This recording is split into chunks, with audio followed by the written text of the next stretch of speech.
Hello दोस्तों। यदि किसी व्यक्ति को डिमेंशिया या याददाश्त चले जाने का प्रॉब्लम है तो उसे खाना खिलाना अपने आप में एक बड़ी समस्या हो जाती है। लोगों को इसमें बड़ी परेशानी होती है क्योंकि वो खाना खुद से तो भूल ही जाते हैं। कई बार उनको खाना खिलाना और खाने को मैनेज करना अपने आप में मुश्किल हो जाता है कि वो खाने का तरीका भूल जाते हैं, चम्मच यूज़ करना भूल जाते हैं। अब ये सब चीज़ों के लिए बड़ा मुश्किल होता है और कई बार इसके लिए प्रॉपर ट्रेन नर्स की ज़रूरत पड़ती है जो घर पे सारी चीज़ें मैनेज कर सके। अपने आप में ये भी एक बड़ी समस्या है क्योंकि दिन भर के लिए नर्स भी रहना और वो भी सारी चीज़ों को मैनेज कर सके और प्रॉपर ट्रेन नर्स हो, ये भी अपने आप में बड़ा मुश्किल चीज़ है, सबके लिए अवेलेबल नहीं होता है, कॉस्टली भी होता है। तो कुछ इंपॉर्टेंट टिप्स हम आपको देंगे जिससे डिमेंशिया वाले पेशेंट्स को थोड़ी मदद मिल सके और ये अपने खाने को प्रॉपरली मैनेज कर सकें, जो कि अपने आप में एक बड़ा इशू रहता है। आज के टॉपिक में थोड़ा सा प्रैक्टिकल पॉइंट्स हम आपको देंगे जो आपको अपने रिलेटिव्स या फ्रेंड्स जिनको डिमेंशिया का प्रॉब्लम है उनके लिए यूज़ करना चाहिए। टॉपिक पर जाने से पहले जो लोग हमारे चैनल पर नए हैं उन्हें रिक्वेस्ट करूँगा कि चैनल को सब्सक्राइब करें, वीडियोज़ को लाइक करें, शेयर करें, फॉलो करें, कमेंट करें, पूरा देखें। टॉपिक बहुत ही इंपॉर्टेंट है, हर एक पॉइंट की अपनी वैलिडिटी है, इसलिए इसे एंड तक देखिएगा। चलिए शुरू करते हैं पॉइंट वीडियो।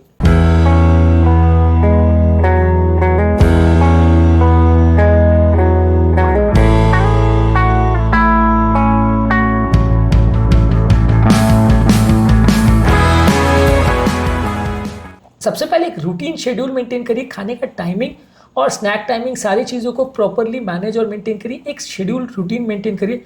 बार बार अगर आप टाइमिंग को चेंज करेंगे, कभी 2 बजे कभी 3 बजे, तो इस तरह के पेशेंट में बहुत ज़्यादा कन्फ्यूजन और बहुत ज़्यादा एंग्जाइटी क्रिएट हो जाता है और वो कई बार खाना नहीं खाते या नहीं खाना चाहते, तो ये अपना इशू हो जाता है। इसलिए आपको खाने का जो टाइमिंग है वो रेगुलर रखना चाहिए। इसके अलावा आपको कोई नई चीज़ें बार बार ट्राई नहीं करनी चाहिए। जो पेशेंट का फेवरेट फूड्स है, फेमिलियर फूड्स है, उनको ही पेशेंट को देना चाहिए, इससे उनको ज़्यादा कंफर्ट मिलता है। बार बार खाना चेंज करने से जब पेशेंट उसको रिकॉग्नाइज नहीं करता है तो उसमें एक एंग्जाइटी क्रिएट हो जाती है और वो खाना नहीं खा पाता है। इसलिए आपको उसके ज़्यादा फेवरेट फूड्स ही पसंद करने चाहिए। इसके अलावा एक बैलेंस डाइट के हिसाब से आपको न्यूट्रिएंट डेंस फूड देने चाहिए। ज़्यादा फल सब्जी दीजिए, होल फैट्स दीजिए, लीन प्रोटीन दीजिए, हेल्दी फूड्स उनको ज़्यादा दीजिए।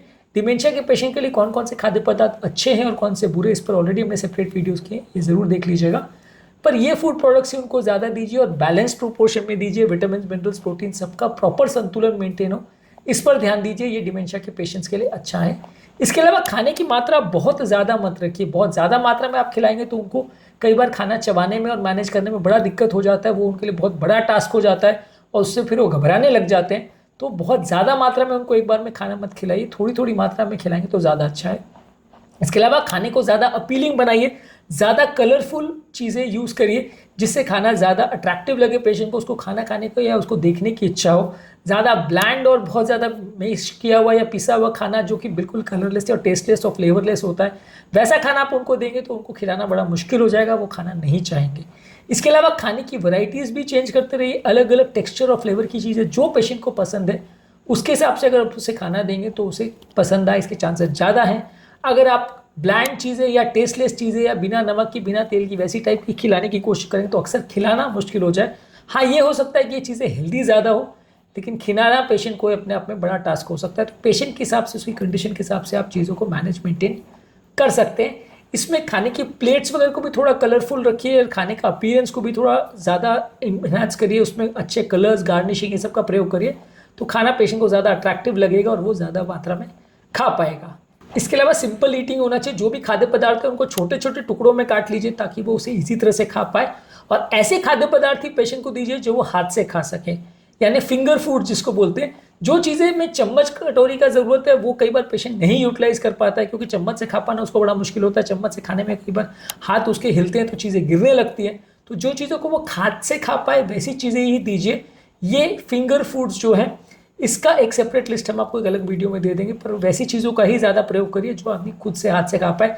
कटलरी का यूज़ करना कई बार इस तरह के लोग मैनेज नहीं कर पाते हैं। इसके अलावा पेशेंट की हाइड्रेशन का भी प्रॉपर ध्यान दीजिए। उनको ज़्यादा मात्रा में पानी, हर्बल टी और हाइड्रेटिंग फ्लूइड्स ज़्यादा पिलाइए। हाइड्रेशन मेंटेन करना ब्रेन की मेमोरी फंक्शन के लिए भी अच्छा है और ओवरऑल पेशेंट की हेल्थ के लिए भी अच्छा है, इसलिए आपको ज़्यादा पानी उसको देना है। और हाइड्रेटिंग फूड प्रोडक्ट जैसे तरबूज है, संतरा मौसम्बी है, कुछ सब्जियाँ हैं जैसे खीरा है, टमाटर है, ये सारी चीज़ें उनको ज़्यादा दीजिए। इसमें पानी का कंटेंट ज़्यादा होता है तो पेशेंट की पानी की कमी को ये दूर करेगा। इसके अलावा खाना खाने समय पेशेंट के माइंड में डिस्ट्रैक्शंस नहीं आने चाहिए। पेशेंट का माइंड इधर उधर नहीं जाना चाहिए। उस समय टीवी चल रहा है, बातें चल रही है, ये सब चल रहा है तो पेशेंट कई बार मैनेज नहीं कर पाता है और इस तरह के पेशेंट खाना खाते समय मल्टीटास्किंग भी नहीं कर पाते हैं कि एक तरफ मोबाइल चल रहा है, एक तरफ कुछ बात हो रही है, एक तरफ कोई डिस्कशन हो रहा है और खाना भी साथ में चल रहा है। तो ये सारी चीज़ों को मिला के खाना मल्टीटास्किंग करना वो उनका माइंड अलाउ नहीं करता। मेमोरी थोड़ा सा प्रिमिटिव स्टेज पर चली जाती है। तो जिस तरह से बच्चों को खाना खिलाते समय आप कोशिश करते हो कि उनका माइंड एक तरफ ही रहे, वो खाना खाते रहे, या अगर कोई चीज़ में एंगेज रहे तो एंगेज ही रखिए। तो इस तरह से आप उनको टैकल करना पड़ेगा जैसे बच्चों को करते हैं। बच्चों को कई बार तो आप बिल्कुल खाने पर फोकस करवा के उनको खिलाते हैं या कई बार उनको मोबाइल दिखा दिखा के खिलाते हैं। तो इस तरह का कुछ मैनेज करिए, पर इसमें कोशिश करिए कि एक शांत एनवायरनमेंट हो और बच्चा या जो एल्डरली पेशेंट है जिसको ये प्रॉब्लम है वो अपने खाने पर फोकस कर सके और बार मल्टीपल चीज़ें करने का प्रयास नहीं करे, क्योंकि उनका ब्रेन उनको ये चीज़ें करना अलाउ नहीं करेगा। इसके अलावा कुछ अडेप्टिव यूटेंसिल्स का प्रयोग करिए जो इस तरह के पेशेंट के लिए स्पेसिफिकली डिजाइंड होते हैं। कुछ अलग तरह के चम्मच कटोरी वगैरह आते हैं जिसको मैनेज और मेंटेन करना सेफली उनके लिए ईजी होता है।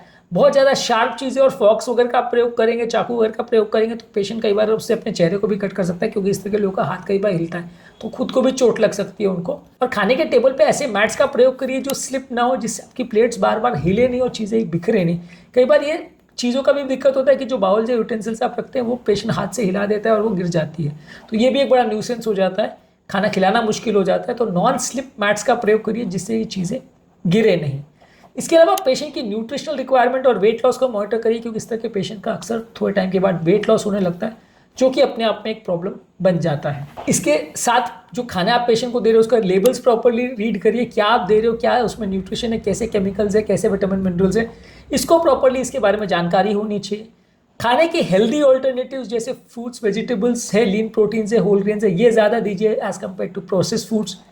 इसके अलावा खाने को फ्राई करने के बदले बेकिंग, सॉटिंग, ग्रिलिंग या स्टीमिंग करिए, ये थोड़ा हेल्दी वे है खाने को पकाने का। इसके अलावा जो भी खाने में चेंजेस कर रहे हैं वो ग्रेजुअली चेंज करिए। बहुत सडनली यदि आप खाने में चेंज करते हैं तो पेशेंट को कई बार उससे एंग्जाइटी हो जाती है और वो खाना अडेप्ट नहीं कर पाता है।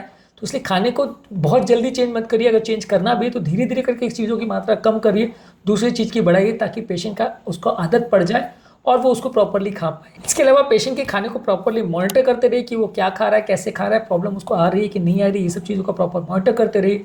और जहाँ अगर पॉसिबल है तो डाइट और न्यूट्रिशन के हिसाब से किसी डाइटिशियन या न्यूट्रिशनिस्ट की हेल्प भी ले सकते हैं, वो भी इस मामले में आपकी मदद कर सकेंगे कि किस तरह से खाना है, क्या खिलाना है, कैसे मैनेज करना है, वो आपको यूजफुल टिप्स दे पाएंगे। स्ट्रोक रिहेबिलिटेशन सेंटर में कई बार ट्रेन प्रोफेशनल नर्सेज वगैरह होती है जो इस मामले में आपको बेटर ज्ञान दे पाएंगे, कुछ और प्रैक्टिकल टिप्स बता पाएंगे जो आप अपने पेशेंट के लिए यूज़ कर पाएंगे। आज के टॉपिक में हमने बात करी कि स्ट्रोक पेशेंट्स को या डिमेंशिया पेशेंट्स को खाना खिलाने के लिए क्या क्या चीज़ों का ध्यान रखने की आवश्यकता है, इनके मील और न्यूट्रिशन को कैसे मैनेज किया जाता है, इस पर हमने बात करी। उम्मीद करूँगा कि आज के टॉपिक में कुछ नई बातें जानने को मिली होगी, कुछ यूजफुल टिप्स मिले होंगे।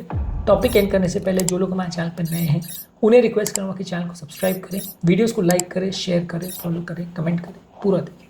Thank you.